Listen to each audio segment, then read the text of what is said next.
And I very much like the phrase that was used to describe the Black Sea, that the key thing we need to understand is the importance and geopolitical importance of grain.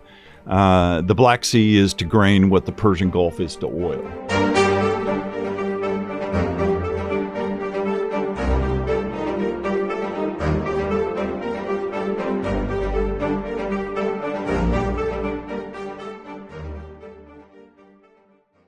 Hello, everyone. This is Admiral Jamie Foggo from the Center for Maritime Strategy at the Navy League of the United States, just outside Washington, D.C. You're listening to Maritime Nation, the Center for Maritime Strategy's podcast designed to dive deeply into the policy challenges facing America's sea services and the role of the United States as a sea power on the global stage. Thank you to Dataminr for sponsoring Season 4 of Maritime Nation. Let's jump right in. We're honored today to be joined by Glen E. Howard. Glen Howard is the president and chairman of the Saratoga Foundation. Mr. Howard is the former president of the Jamestown Foundation, having overseen the research and analysis activities of the foundation for 20-plus years, where he extensively interacted with prominent leaders, experts, and national strategists from Europe and Eurasia. An expert on Russia and Eurasia, Mr. Howard is the editor and co-editor of several books on Russia and Eurasia. He is the recent co-author of Black Sea Battleground, The Road to Ukraine, published in 2023, which is a collection of essays by prominent experts on Black Sea security issues published prior to the 2022 Russian invasion. He is also the co-editor of Russia's Military Strategy and Doctrine, 2019, a collection of essays on Russian military strategy and doctrine written by some of the world's leading defense experts. Mr. Howard is privileged to have worked for the late Dr. Zbigniew Brzezinski from 2002 to 2008 as the executive director for the American Committee for Peace in Chechnya, ACPC, advocating a peaceful resolution to the Second Russo-Chechen War. Mr. Howard has written extensively and published articles in Financial Times, The Hill, The Wall Street Journal, Jane's Defense Weekly, and other prominent publications. Okay, so let's get right down to our topic today, which is the maritime dimension of the war in Ukraine. Glen, welcome. And can you comment for me right off the bat on the mood in Kyiv in light of the pending arrival of a new American administration and a big question mark? Well, thank you very much, Admiral Foggo and Jamie. It's great to be here. I'm honored to be participating in the session with you. I think the best way to describe the situation and the mood in Kyiv is it's somewhat pensive. It's kind of like waiting for a volcano to erupt with a new administration coming in. They don't know if these tremors are really real or not. They don't know if the volcano is going to explode. So this is, they're trying to stay the course, and this thing is going to be a new course with the new administration coming in. But everyone understands that we're at a turning point now in the war, and they're hoping that, I think on both sides, that there'll be a suspension in hostilities. I think the best of what we may see in Ukraine is a strategic pause, which we should not make any mistakes. I think the Russians will use an armistice, any type of suspension of hostilities to rearm. Ukraine will do the same. So I think this is just, I think everybody's right now needs a breathing space. They need to get accustomed to, after as we now enter 4 years of conflict. It's really taken a toll on Ukraine, and it's also taken a toll on Russia, and they're like two Slavic boxers, who are in the boxing ring, slugging against each other. And it's very clear that there's a lot of red lines here, and hopefully that with the new administration there'll be a new kind of attitude towards the use of deterrence, which Americans have forgotten how to use. And we've been so risk averse in many different areas, but this is where we stand, and I'm eager to see what will happen, because it's been a very it's a situation that's caused a lot of tragedy on both sides. Yeah, Glenn, thanks. And the analogy of the volcano resonates with me. Having spent 7 years in Naples, my last assignments overseas, Vesuvius being the symbol of the eruption of Pompeii in 79 AD, and Campi Flegrei, which is a field of underground caverns that are connected to the volcano, could go up at any minute. So I actually feel like an Italian again when you're talking about the situation in Ukraine. And it is a bit dubious right now, but I think what we need to do is wait and see what happens after the 20th. There's been a lot of discussion between the president-elect and President Zelensky. I think President Zelensky's done a good job in trying to convince President Trump that the effort needs to continue until a reasonable peace process and peace negotiations can take place. So with that said, can you explain why this region is important? What is the economic, political, and strategic importance of the Black Sea in both Russian and Ukrainian history? And how does the Black Sea factor into Moscow's rationale behind the current war? I mean, everybody talks about it in the context of a land campaign. They forget, there's a big body of water involved here. And that's what we're trying to do today, is focus on the maritime. Well, I think that American policymakers sometimes have difficulty contextualizing where the Black Sea fits in terms of world strategy and geopolitics. And I very much like the phrase that was used to describe the Black Sea, that the key thing we need to understand is the importance and geopolitical importance of grain. The Black Sea is to grain what the Persian Gulf is to oil.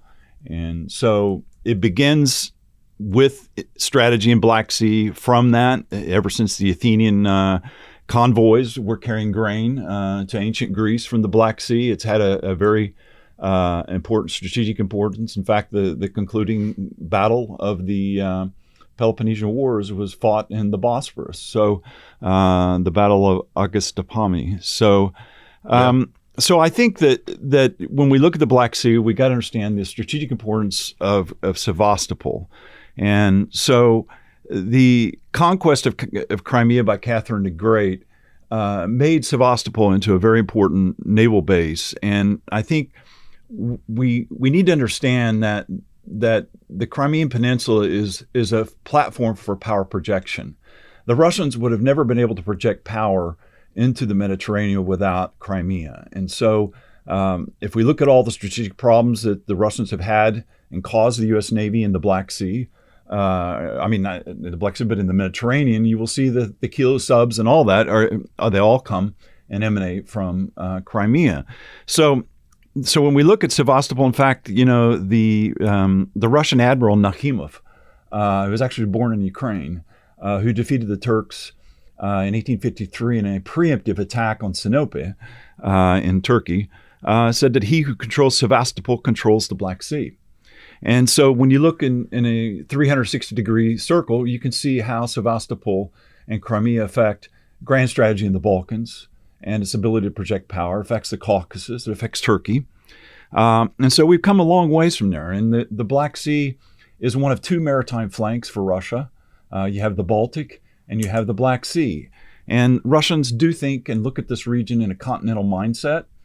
They don't look at it in terms of in a Mahanian way, but they look at it in a Courbetian way of using navies to influence land campaigns. And I think if you start by looking at the Black Sea from that perspective, it's very important. Now, one of the interesting ironies in my road to becoming an understanding of the Black Sea is that many Ukrainians educated me about Mahan and his forgotten book called The Gulf and Inland Waters, which is about okay. Yeah. And I was not that's aware, great. and I was not aware of it until Admiral Kabaniko actually started telling me about this great book by Mahan, and then I started understanding it. And so that is how, when Ukraine starts educating you about American sea power and the role of inland waters, then you can, in inland seas, then you get a better picture kind of why Mahan was so important in that aspect about the American Civil War. And in fact, I've had a lot of Ukrainians talk about the analogies with the American Civil War. I mean, you could certainly make an argument that the USVs, the unmanned surface vehicles created by Ukraine and used throughout the war, are their version of the ironclads. And so we can begin there. The inland waters aspect is very important. Modern warfare began in the Black Sea. The first industrialized war was the Crimean War, which resulted in the telegraph, railroads, industrialized production, the emergence of ironclads. So it's also been a testing ground for technology and warfare. So I think that this is, when we look at the Black Sea, this is very important. And I think going forward, I think we need to kind of keep that in mind. And the other irony is we're talking about American history and naval history. Most people in the Navy don't remember, in the U.S. Navy don't remember that John Paul Jones was employed by Catherine the Great and was service of the Tsar and was engaging in a very decisive naval battle over strategic choke points in the fortress of Ochakov, which is on the Black Sea, the northwestern part of the Black Sea. Yeah, Dr. Steve Wills talks about that all the time. Yeah, people forget that. Yeah. And in the other part is there's the famous Delafield Commission with our own General George McClellan. And group of American experts went to the Crimea to study in 1853 to 55. They studied the lessons of the Crimean War, which were applied and brought back to the Secretary of War, Jefferson Davis. And so there's been a familiarity and involvement of the United States, including in the 1919 evacuation of General Wrangel from Crimea. There was an American flotilla that was involved with the Brits. So there is this long history. We've come a long ways from the Cold War, when the Black Sea was regarded as the Sea of Death, which is what Admiral, former Secretary of Navy John Lehman referred to it as. So this is kind of setting the strategic dimensions of the Black Sea. The Russians have had a tendency historically to use preemptive warfare. And this is certainly symbolic in the 2014 annexation invasion of Crimea. So these are some of the things we just need to keep in mind, and I'll stop there. Yeah, well, first of all, just excellent commentary. Thanks for helping to enlighten our audience on the importance of the Black Sea. I want to go back to a couple things you said because, I hadn't heard this stated in such a clear analogy or a metaphor before, but the Black Sea is to grain what the Arabian Gulf is to oil. That is a very prophetic statement, and I have to agree with you there. You gave several historical analogies and context, and you and I had talked earlier about World War I. The tragedy of Gallipoli, which was brought about by the Russia telegram, and said the Russians couldn't get their wheat out of the Black Sea through the Bosphorus because the Turks had coastal naval batteries that were firing on the transport ships, and that's when the Brits went into action with the Aussies. And first they tried to take out the batteries, and then they went ashore, and Gallipoli was a disaster. We lost hundreds of thousands of men on both sides. It's interesting that you mentioned the kilos. I was the 6th Fleet commander in 2015 when the 6 kilos came down from the Northern Fleet. They put 4 into the Black Sea. One of them has been destroyed by an attack by the Ukrainians sitting alongside the pier.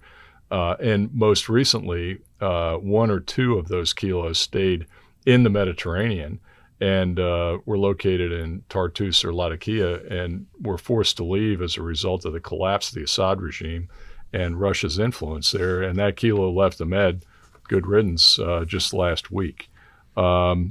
You've got a lot of people working with you at Saratoga Foundation who are really plugged in, and I think it's great to see you and Admiral Kabanyenko together when you're trying to answer some of these questions, because you guys are looking at this every day, and your analysis is just spot on.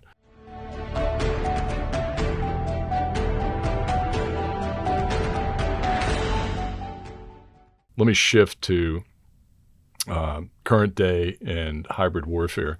So I have a picture here that we're going to put on the marketing material for this website. Our audience won't be able to see this, but this is 2015 timeframe, and I'm on the pier in Odessa with the Ukrainian ship Hemet Sagadashny. I'm accompanied by the Prime Minister of Ukraine at the time, Prime Minister Yatsenyuk, and the U.S. Ambassador to Ukraine. The Ukrainian Navy suffered the loss of Crimea when they were illegally invaded by the Russians in 2014, about 85% of their ships. They kept this ship, which was an old Russian FSB patrol frigate, and when I walked on board that ship, everything was polished or painted. They were extremely proud. They flew holiday colors, and every time we did a NATO exercise in the Black Sea with the Ukrainians, Hemet Sagadashny unfailingly got underway. And so, sadly, that ship was scuttled a couple of years ago to keep it from, it was in 2022, to keep it from falling into Russian hands. And they ended up in the Ukrainian Navy with nothing. We gave them 4 island Coast Guard, island-class Coast Guard cutters. Those were disabled or sunk. The Ukrainian Navy has been reduced to no real manned systems, but then they shifted hybrid warfare. And so how's that going for them? I mean, the statistics are staggering. I think they have attacked, disabled, or sunk 1/3 of the Black Sea Fleet since 2022 when hostilities broke out, including, and embarrassingly, the Black Sea Fleet flagship, the Moskva. What's your take? How are they doing? I think we just recently wrote about this in a piece of the Saratoga Foundation. Admiral Kabanico and I, he used the term the 2 Bs, the Baltic and Black Sea. And so, yeah, I saw that. So I think that again, when you ask how it's going, I think we need to keep in mind that Russian ground and land strategy was very much influenced and has been influenced by kind of what the Russians actually, and this is where Kabanico used the term bow constrictor strategy. And again, that came from the Civil War of strangling the Confederacy by sea. So the Russians have now reduced the coastline of Ukraine to 18%, where they only control 18% of their shoreline now in the Northwest Black Sea. And there's different phases of the war. Now, Putin had a military strategy called Novorossiya, where he wanted to create on the southern shorelines with adjacent with the Black Sea, this idea that this region was a part of Russia. But its real goal was to encroach on Odessa. And Odessa is the linchpin of Ukrainian strategy. It's a beautiful city. Yeah, beautiful actually. City. Yeah, absolutely beautiful. 20% of Ukrainian GDP comes from Odessa port. I didn't know that. That's a lot. And before the war. And so what we've seen in strategy in the war is, before I came on today, I was trying to sit down and think about how would you distinguish the war, the naval aspect of how you'd break down the campaign. And so I would begin it with kind of how the war for Novorossiya was efforts to try to encroach on that. Ukrainians pushed them back, and they were very successful. They were trying to take the big aircraft producing pier and facility at Mykolaiv. That was also a very important part of Russian grand strategy. I think that's where Hemesagardashny was, right? Yeah, that's where she was scuttled. Yeah, I think you're right. And so what we saw in the early phases of the war, 2022, 2023, was Ukraine efforts to deter the Russians at sea using their anti-shipping missiles with the Neptune that resulted in the sinking of the Moskva. Right. They improved that missile, right? That was an old Russian missile. Well, it's been around, and there have been repeated delays. But sometimes in warfare, when the commander-in-chief says we need it tomorrow, and suddenly it accelerated, and they had it going. And now they've also had the Norwegian NSMs that have now arrived with the coastal batteries. So you had Ukraine increasingly in Odessa and northwest part of the Black Sea developed the sea denial strategy of pushing the Russians back. And that began with the Snake Island. And, it's funny that I actually had Ukrainians and a British naval commander was telling me about the analogies between Helgoland, the Baltic, and Snake Island. Yeah. So when you look upon this and the recapture of Snake Island, what they use with the pushing and sinking of the Moskva, Ukraine was able increasingly to push them back. This involved a lot of strikes on the Russian and so on the Russian Navy. So 2023, you saw this gradually pushing back in the northwestern part of the Black Sea. And Ukraine's strategy in 2023, the game changer really was not only just the introduction of the Neptune, but also the unmanned surface vehicles. And the irony here, and this is what I wrote about in my article with the Financial Times that was published last year, was that what Ukrainians were doing, they were running a naval campaign being run by an army officer. And this is the introduction of the USVs. And this is this is Budanov, the head of Ukrainian military intelligence, played an integral role with this. And so in the Financial Times article, I was commenting about this guy is very much in the spirit of Sir Francis Drake when he was attacking the Spanish Main. He was hitting and strike, all these attacks along the Crimean coast. And he's using the modern day version of the fire ships, the USVs, to attack the Russians, increasantly push them back. That's another great analogy. Modern day version of fire ships. I like that. Actually, that came from an analyst at the Rand Corporation. They coined that term, and I hadn't really thought about it in that way. But but the fire ships began in a way, and then you start studying how Drake used them against the Spanish Armada. Yeah. They played a very strategic role in the defeat of the Spanish Armada. So when we reach into history, there's a lot of analogies here. But so then they pushed them back in Sevastopol. And so what you increasingly saw was with the shifting of the strategy, the Russians retreated into port. So with the retreat into port, then you suddenly start the emergence of the grain ships and renewal of the grain traffic. 2024 was the year when Ukraine hit a record with 100 million tons of grain being exported. Now, prior to the war erupting in 2022, Ukraine grain exports was 160 million tons, and last year they reached 100 million tons. So by gradually pushing them back into port, they've renewed the grain convoys. Now, the grain convoys have allowed the exports, and so it's this interaction between Romania and using the Danube, the strategic importance of the Danube, they were able to push them back. But then Ukraine's strategy shifted further because as they built more sea-capable USVs, they were able to increasingly attack the Kerch Straits. And so they went from northwest part of Crimea and then pushed them back into port into Sevastopol. But then because of the danger in Sevastopol to the USVs, the Russians then started retreating overseas. Now, from your experience, pushed them out. Yeah. It pushed them out that there's a peer problem right.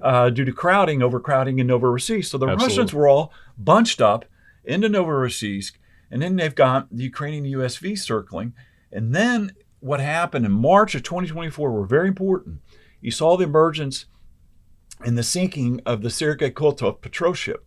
Why was this important? Because we saw for the first time, Jamie, we saw the emergence of USVs using Wolfpack tactics. Yeah. 4 Ukrainian USVs attacked the patrol ship.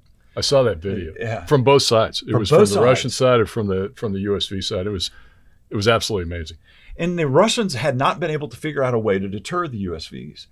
So by attacking them, and then they struck the port side, and then they hit it again. And so they were aiming for the engine compartment. And that's when they refined the Wolfpack tactics, and then they hit them again, and so that was led to the sinking of the Kotov. And so this was this kind of revolutionary change in warfare. I think it was really a seminal event. And so then they started hitting with the storm shadows. They started hitting Russian supply lines in Kerch, in the port of Kavkaz on the other side of Kerch, where Novorossiysk is. So they basically pushed the Russians back in. Now, you asked a question about the Sea of Azov. Sea of Azov then became kind of this bastion strategy where the Russians pulled everything back up into the Sea of Azov, and they retreated there.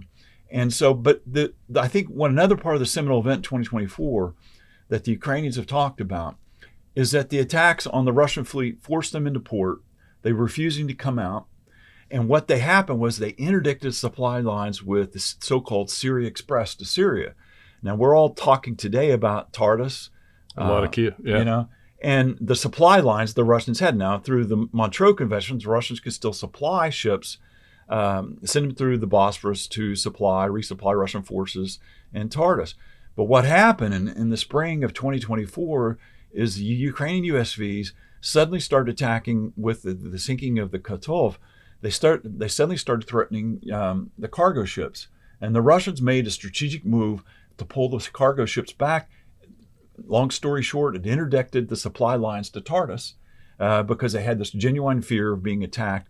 And so that suspended the Syria Express. So a lot of the problems you see today with the Russians in Syria all came about through the use of USVs and sea denial capabilities that one can make. The history hasn't been written yet, Jamie, but it will be written one day. Yep. And this will be a very important event that really was a game changer, I think, in the war. And as we stand today, looking at all these Russian forces in Tartus stranded, this whole thing with the USVs played an important role. Well, let me say this about that little monologue that you just did, because there's so many things in there.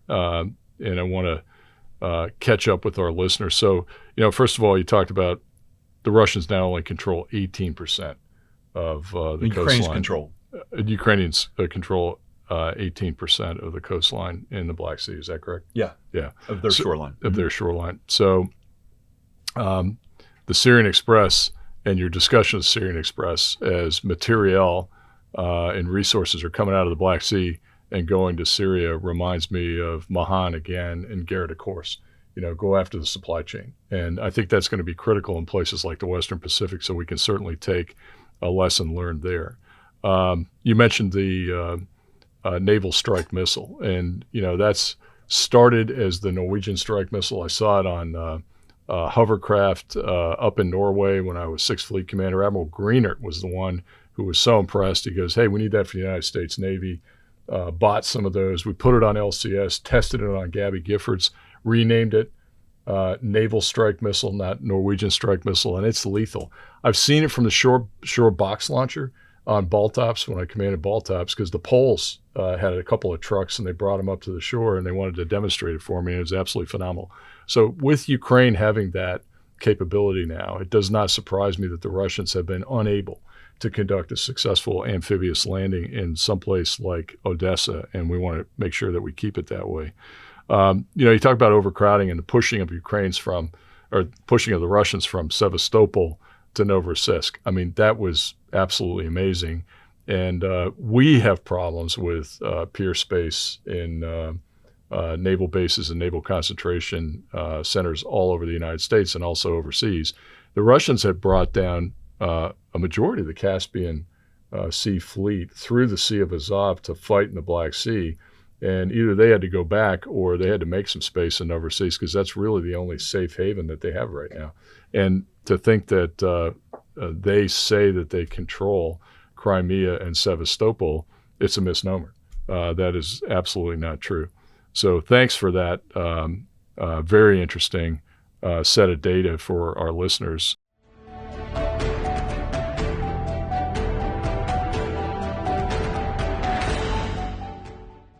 This season is produced with support from Dataminr. Dataminr is recognized as one of the world's leading AI businesses.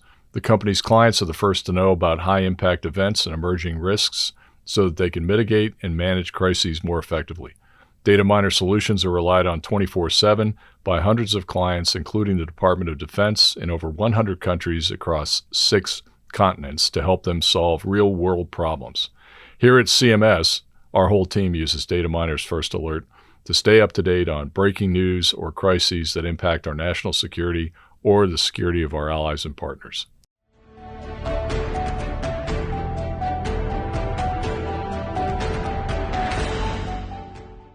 Brings me to the next question.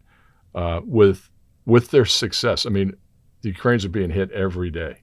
The resiliency of the people, the resiliency of the soldiers, the sailors, the people running this campaign against a relentless Russian onslaught has been nothing short of impressive. But how's the morale of the units? You talked to Admiral Kamenyenko about that. How are they doing? How's the Navy doing? How's the Army doing over there?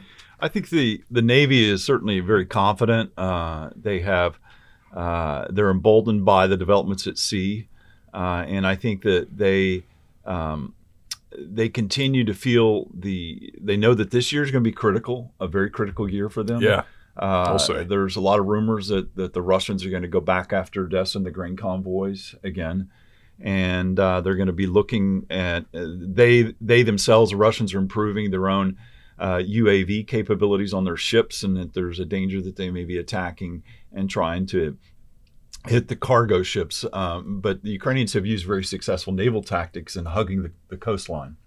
So by pushing them back, it also has hindered their ability to fire or even try to interfere and hinder the grain convoy routes. But they know this is the Achilles heel of Ukraine, and if they can stop the grain exports, it'll affect it.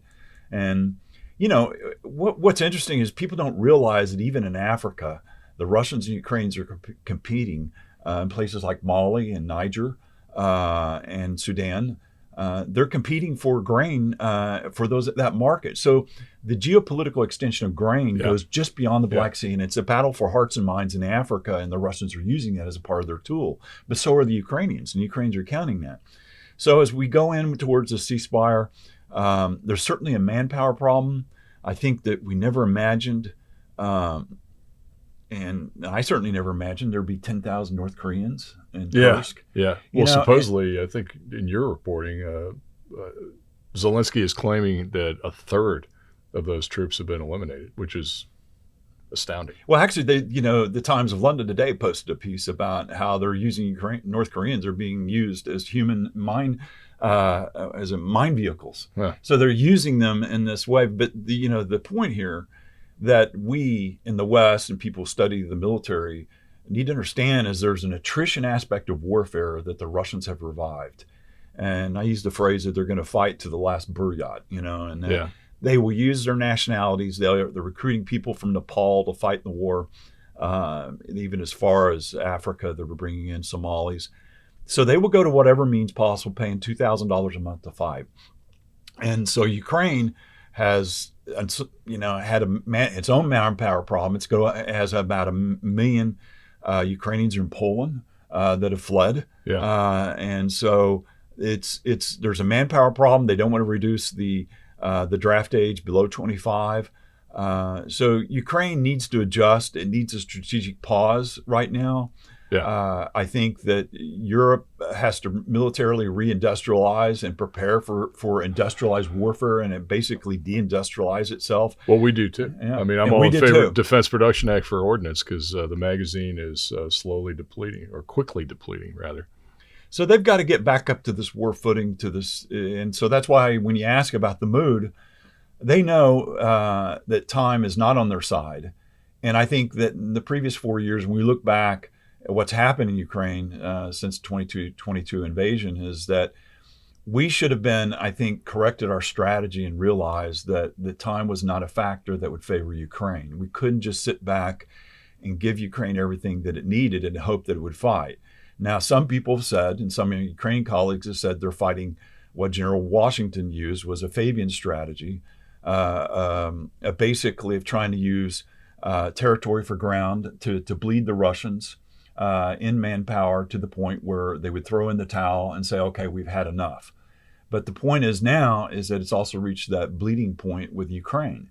And so their morale's high, U.S. support is high, but there is this kind of volcano that's stirring in the background, a period of uncertainty they don't want to expect with the new administration coming in. Right. So, but they've been, the outgoing administration has been replenishing Ukrainian military supplies with everything they can get. But I think this drip, drip, drip strategy of the U.S. has not been helpful. No. And, you can't just learn to fly an F-16 overnight, right. Right. And you need coteries of pilots. And I think we didn't plan for the long term here. And I think we kept thinking that eventually Putin would just throw his hands in the air and say, okay, I quit. And that's not the Russian way. Yeah. They'll live off potatoes and vodka and the AK-47 until the last one. No, you're right.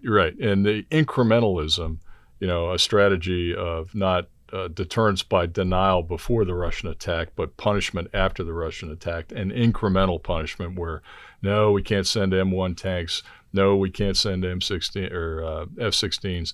No, we can't give them ATACMS. We eventually did all that, but over the longer period of time, such that the contribution of those weapon systems, however effective, did not change the strategic tide of the war. If we'd have done it up front, I think it would have been devastating for the Russians. But that's revisionist history, so I don't want to be an armchair quarterback. You mentioned a couple of things. I mean, shivers went up and down my spine when you said that they'll be back at it in the grain convoys here before we know it, and then trying to take Odessa again.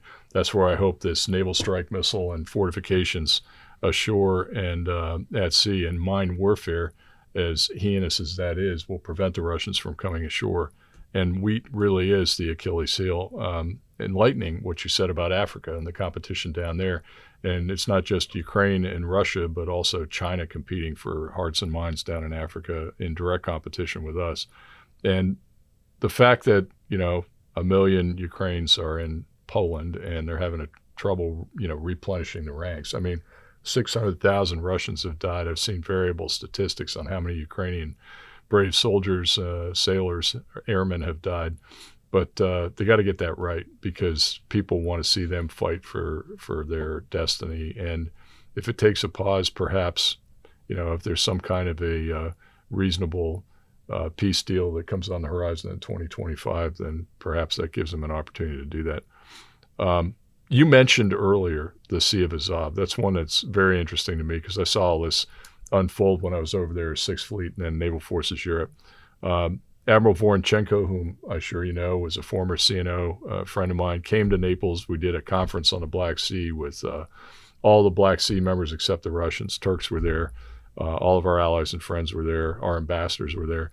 And he got up and said in 2019, I've got a strategic surprise coming. And he didn't articulate exactly what it was, but a few weeks later, he charged the Black Sea with the Ukrainian Mosquito fleet, which was a couple of fast attack craft and a tug. And unfortunately, it was not a preponderance of force. They were taken down by the FSB at sea, fired upon, rammed, and put a hole in the tug, and then 27 Ukrainian sailors went to Moscow to a prison and were charged as criminals for 2 years, and thankfully released before the attack on Ukraine. But the Sea of Azov is something that's not under the purview of the UN Convention on Law of the Sea. It's a separate treaty between Russia and Ukraine. I think that dates back to 2004. So under the circumstances now where the Russians still control the Kerch Bridge and Mariupol has been bottled up, do you think the Russians have turned the Sea of Azov into a Russian lake, and can that ever be reversed? I think, going back to Mahan, he once described Sevastopol as a bastion. And I think that we strategists in the West have gotten away from the lessons of the Cold War in the way the Russians think and use bastions. And Sevastopol was a bastion for Russian ballistic missile submarines during the Cold War. And that mentality still very, very much permeates their thinking. So they look at the Caspian, where the Oreshnik intermediate range ballistic missile was fired from Kapustin Yar. They look at the Caspian as a bastion. They look at Sea of Azov as a bastion. And so they can't get in. That's why they fortified the heck out of the Kerch Strait Bridge. Yeah, right. Because it was hit twice, right? Right. And so it's really strategically important to them. It's important for the fishing industry in the Sea of Azov. They control it. But now it's a mute issue, because the Sea of Azov is basically closed off to the outside world, but it's a key source from Rostov for Russian grain ships. Right. So, but the Ukrainians were trying to get in with the USVs to sneak through the Kerch Straits to get them into the Sea of Azov to attack Russian shipping. They haven't been successful yet, but they did try. Well, they got into Lake Donelov to sink the frigates. So, yes, that's right. That was amazing. So I imagine that they might be successful getting back in the Sea of Azov, and they would rain havoc on the Russians.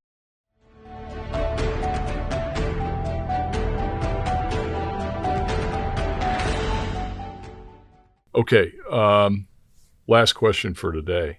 What impact does the Ukrainian maritime strategy have on a potential ceasefire or peace deal? And the context of this question is as follows. Again, from the beginning, I said, we always talk about the land campaign, and there's a lot of land. Ukraine is a big country. Russia is a big country. So you got these guys in the eastern territories slogging it out in the trenches. It looks like World War I. But the sea is really important. Ukraine, with its anti-access area denial strategy and hybrid warfare, have taken a huge toll on the Russians. So what impact will that have on the peace deal, if there is one? And what impact does that have on future modern warfare? I know we are, but we need to be studying this very closely, because our own fleets are vulnerable to some of these systems. Thank goodness that thus far, in over a year of presence in the Red Sea against potential mine threats, undersea, unmanned surface, drones, ballistic missiles, and cruise missiles, we've been successful at knocking those down. But we need to be really, really careful about, charging in warfare in the future against some of these simple but lethal systems. So what's your take on all that? I think something we haven't discussed, Jamie, is the Montreux Convention. So there's a peace deal, and so the maritime component of the peace deal with Ukraine, or an armistice we call it, is then what happens to Montreux? Do the Turks suddenly say, okay, suspension of hostilities, there's no more warfare in the Black Sea? So then do the Russians then start shifting and pivoting naval assets from the Arctic and Baltic Sea into the Black Sea to reinforce their positions? Yeah. Then what is the role of the U.S. Navy? Are we going to tag along and watch them and mirror them? Will we be risk averse like the previous administration was before the war in 2022 when we pulled everything out of the Black Sea and yielded the field to them? So even going back into the Cold War, this issue about naval strategy, Lehman was very adamant about a very aggressive forward posture in U.S. grand strategy, in the maritime strategy. That was all about a forward posture. So how we think about the Black Sea, I think is very important. I think the British showed us the way. I think it was HMS Defiance was if I recall, when they did their naval interdiction off the coast of Crimea. Defender, HMS Defender. Yeah. And they timed that very specifically as a way. They put journalists on board the ships of the BBC. Yeah. So the men of the Russia did something, but then they went past Putin, exercising freedom of navigation. Yeah. And that's something the United States and what the Ukrainians, you mentioned the Gurza gunboats and what they tried to do, that was freedom of navigation, but we didn't have their back on this. Right. So there's 2 corvettes being built in Turkey right now. Right. How are they going to get in? And so they Turks control Montreux. Yeah, right. Yeah. So this is the question: is what's going to happen to those corvettes? Yeah, they're nice looking corvettes. Yeah, and they have the crews, but they can't be deployed anywhere. So Right. So this is a question when we look at this environment, we need to think too. Montreux is a double-edged sword for the Russians. As we've seen, once it was declared with the warfare going on, the Russians couldn't send warships back in. That's why the submarine went back home to the Northern Fleet. That's right. Yeah. And that's that was a key point about shutting off the Northwest Black Sea. I think the range was over 9,000 kilometers. Is how much the distance that you would travel from the Baltic to Syria. Yeah. It's 2,500 kilometers from Novorossiysk to Tartus. Yeah. So once this resumes and they can resume the traffic and they decide what suspension of hostilities, what it means for Montreux, then we've got a big problem. We need to think about how we're going to deal with that. And I think we haven't thought enough about inland waters. We haven't thought enough about the Danube and utilizing the Danube. And British tried to get in some minesweepers into Ukraine. Did they ever explore the options of the Danube? I don't know. We haven't thought enough strategically because Montreux shut everything off, and I think that kind of shut down our thinking and grand strategy. One point I'd go back to is that German naval strategy in the Black Sea, when you talk about Mosquito Fleet, Ukrainians have really tried to get the Mk6 attack boats built by Safe Boat. I don't have stock in them. I'm not plugging that. But the Mk6s can be put on board planes, aircraft. They can be transported to the region. Ukrainians were wanting them, but they kind of backed off on getting them. The workhorse of World War II for the German Navy was the Schnell boat. Yeah. Yeah. And they're still using them effectively today. It still is. And I think that we have this big ship mentality and we don't look at combined arms warfare in the Black Sea, and you're going to need Schnell boats. You're going to need the Mk6s, and so I'm sorry, but dinghies, are not enough to do the job. Yeah. And you need something at 30 knots that's equipped with the armament Fast. Yeah. to allow the Ukrainians to hit and run on the Crimean coast. Yeah. I was looking the other day at what the range, 600 nautical mile range of the Mk6s. Yeah, Mark 6 is great. I don't know why Ukrainians themselves are to blame because they didn't push it. They still have a continental mindset to naval strategy, and they need to adjust. There's been some, like Admiral Kabaniko, have been relentless advocates of getting the Mk6s, but it's fallen on deaf ears inside the Ukrainian Ministry of Defense. They haven't pushed for it, and the Americans won't push for certain things unless Ukrainians, themselves are also pushing it. So we look at the glamour items, and I think we need to look more at what we need as a workhorse for naval warfare in this region. And so that would be my 2 cents going forward. Fantastic response. Thanks so much. And you bring up some very important points. And one foremost and very important to me, and that is after I left Naval Forces Europe and things started to get really bad in the Black Sea in December of 2021, we had about a 240-day U.S. Navy or NATO presence. I mean, a U.S. Navy ship is a NATO ship. That was my philosophy. You can fly both flags at the same time. 240 days presence in the Black Sea throughout the year. And we did a lot of exercises in there. In December of 2021, we had 2 destroyers, Arleigh Burke and USS Porter, and the command ship, my favorite ship in the U.S. Navy, USS Mount Whitney, in the Black Sea. They were pulled out. Why? To prevent exacerbating the Russians and President Putin and causing a war. Well, the war happened anyway. And since then, with the soft declaration of Montreux by the Turkish foreign minister, we haven't been in the Black Sea. And there's lots of reasons why we need to stay engaged, because virtual presence is actual absence. And I'll leave it at that. Ladies and gentlemen, Glen Howard from the Saratoga Foundation. Folks, that's a wrap today. Thank you for joining Maritime Nation. I'd like to thank our listeners for joining us each month. If you have not heard our previous episodes, you can always catch up on Spotify and Apple Podcasts. Episodes and all content described here today can be found on our new website, www.centerformaritimestrategy.org, all lowercase. And thanks again to Dataminr for sponsorship and support of this event. Stay tuned for our next episode of Maritime Nation. Glen, thanks very much. Thank you very much. And I'd like to put in a plug for my own Windows on Eurasia podcast on Substack. So please check that out, and lots of naval stuff in there. Outstanding. Thank you very much. Remember that, Substack, Glen Howard.